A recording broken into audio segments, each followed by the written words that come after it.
Hi everybody, Father Bill Holtzinger here, and this is your Friday Reflection. Well, a couple videos ago I mentioned, and I was at the Oregon Star party, and I kind of did a walk through a telescope field, but I got a lot of feedback, which was positive, but also people are asking, did we see your telescope? Did you show us your telescope? I'm like, actually, I did pass it, but you wouldn't have noticed it. It was all covered up. You notice a lot of the telescopes were covered up. Well, so I've been actually trying to get the scope up and working here in the backyard here in Beaverton. So there it is, right? That's the telescope I've been using. It's called a RASA, or Rowe Ackerman Schmidt Astrograph. That spells the word RASA. It's easier to say that. And it's a very unusual telescope. I thought I'd give you a little tour of it, and then maybe we can talk about some particulars and how some of this stuff reflects in our faith. No pun intended, because this telescope reflects light back and forth. So here we go. I'm going to switch over to the camera and show you around the telescope itself. Okay, so here is the actual telescope. As I mentioned, it's a RASA, which is a Rowe Ackerman Schmidt Astrograph.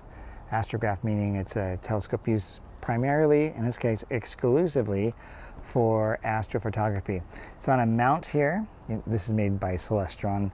And of course, so is the telescope. Very much everything else is other company stuff. But you'll see here on it has a what is called a counterweight. You have to have a certain number of counterweights to make sure that the telescope will move in a way that has the least amount of friction as it rotates around. And so I can actually turn this thing and it'll balance out as it turns. So it doesn't need much effort or torque to turn the telescope. And what it does, this actual mount here, it makes it, or allows it to be able to track the stars. And it's pointing roughly north. Not exactly, when I say roughly north, roughly towards the North Star, but it actually is pointed exactly north according to the celestial plane, meaning as the Earth rotates, it is pointing right at that place, which is just a little bit off the North Star, where there is no movement. So the North Star is roughly north. For binocular and other observational kind of things, it's simple, no big deal. But when you're doing astrophotography, you need to make sure that the scope tracks the sky near perfectly. So I like to call this Band-Aid Billy. That's not a named thing, because it's got all these pieces of tape on it. When I was a kid, I used to fall over the place and have all kinds of Band-Aids on me. So I don't usually name things, but that kind of reminds me of that. It's all kind of a checkered thing. People that have really expensive telescopes will do a great job with things like plastic straps and integrated wiring and all that kind of stuff, but nah, not me. Anyway, so what happens is, I think in the last video with the Oregon Star party, I mentioned how light will come from the top and go down and bounce back up, and then bounce down again from a mirror down to the bottom where the eyepiece would be, right down there. But this has a different kind of situation where it interrupts that path with a camera. And this right here is actually a specialized astro camera, and it's connected by USB with the data and then a power thing here for the fan. So it's a cooled telescope, or a cooled camera.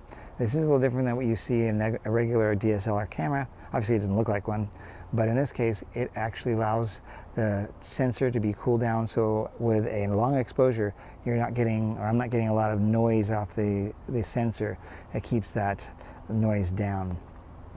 On top of here, strangely enough, is another telescope. It's not a very significant telescope, but it's a little 80mm telescope. It is connected, and it has a camera on the back of it, this little red thing, that connects to the brains of this whole thing, which is called an ASI Air. This is a little Raspberry Pi, for those of you who are curious, and I have some extra antennas placed on it for extended Wi-Fi, so in the house I can sit with my iPad and control this thing, all right? So it's mounted there, and that's power goes in here, and it drags down to it. I put it down at the bottom here. It's not there right now, but I put a lithium battery that I use to power the whole thing. So it powers the scope, and it powers all the main scope, and it powers the mount itself. So we got a telescope with a camera here, and what is this doing? But it's pointing north, or well, pointing wherever actually the telescope's pointing, and it's trying to look at the star field and making sure that nothing moves. So as the telescope slews across the sky, it's gluing with the stars. That's how I can take telescope or astro images without streaks.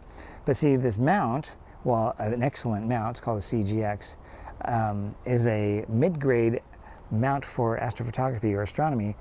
This allows it to, this scope here, I can get a smaller scope, but it's really about the camera connecting to this little, the brains, the box there, so that as the scope moves, if there's any deviation off of perfection or deviation from a star moving, it'll then send that information to the mount and then correct the mount, so that instead of doing just a minute exposure, I can do 5 minutes, I could probably do 10 minutes, who knows, possibly indefinitely. But anyhow, that's that.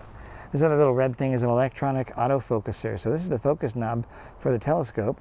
It has a little fan in the back there, it gets powered, but this is kind of cool. This focus knob, or this automatic focuser, then will, when I start taking pictures, be driven by software, and it'll check to see if the stars are in the best focus. It'll take it out of focus, back into focus, and etc. So I don't have to worry about focus. This type of telescope is so sensitive.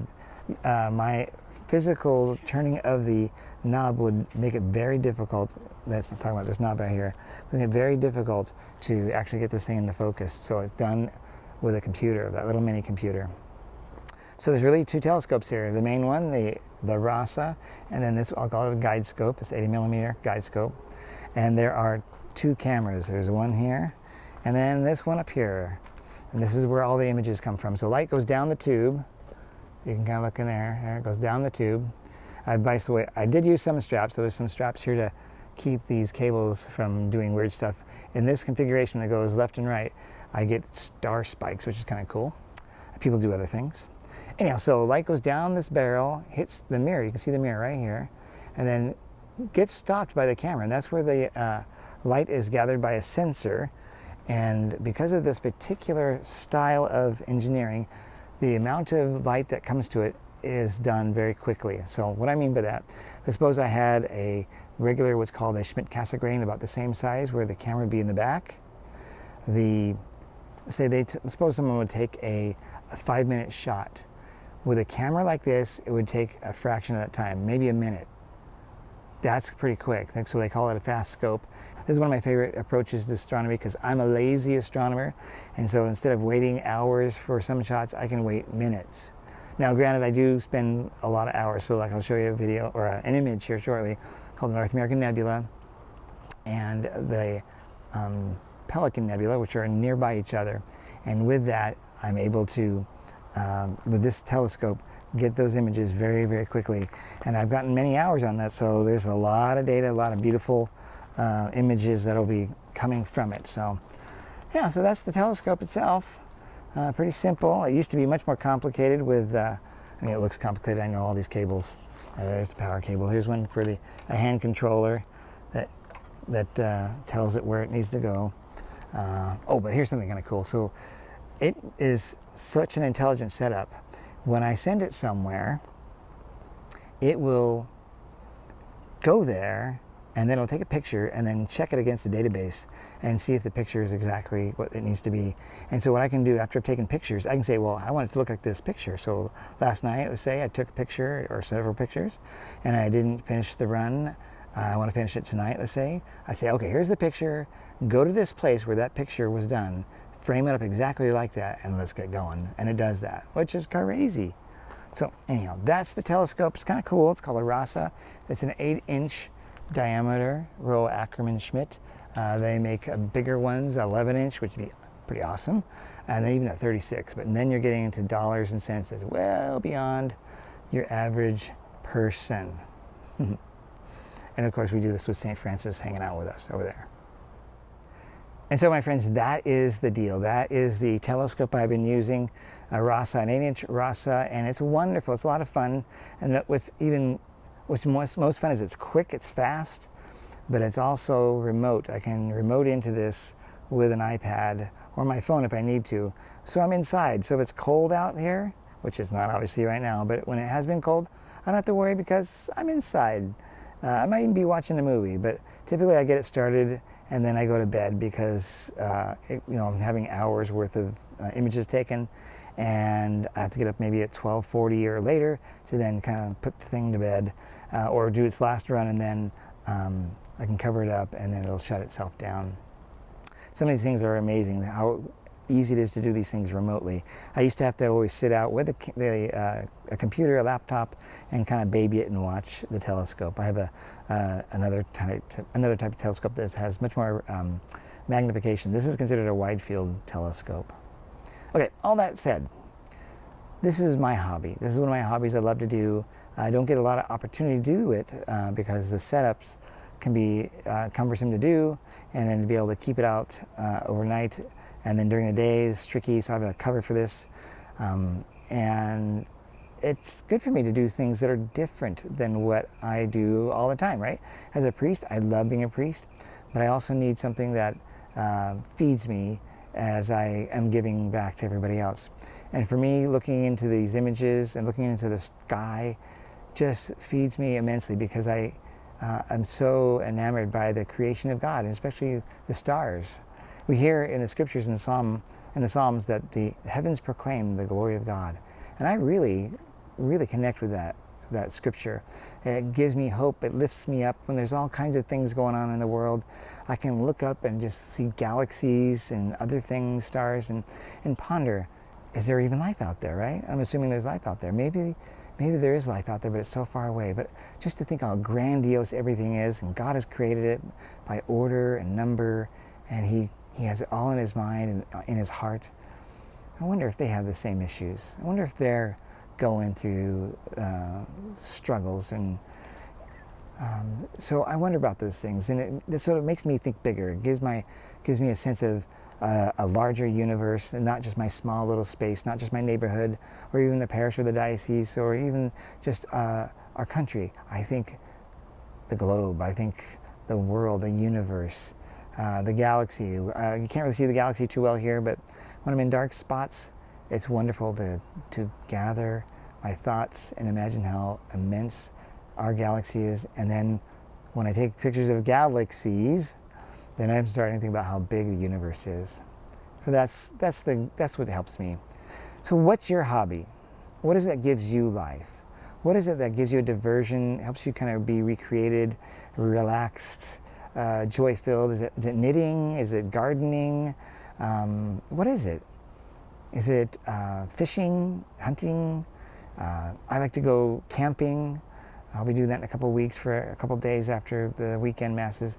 What is it for you? And if you're not able to do it, or you haven't been doing it, I want to encourage you. Get out there and do your thing. Do your hobby. Get involved in it. Return to it, so that you may have a balanced life, a relaxed life. This is why God also has us, relax one day a week, right? He created the world, as we hear in the scriptures, in 6 days, and the seventh is the Sabbath. We should be doing that ourselves. We should be Sabbathing, and we should be resting and relaxing. Folks, I'll see you this weekend. Deacon Brett is preaching, and I'll be doing some of the masses, and Father Anthony will be doing other masses. We're able to switch it up now, which is kind of nice.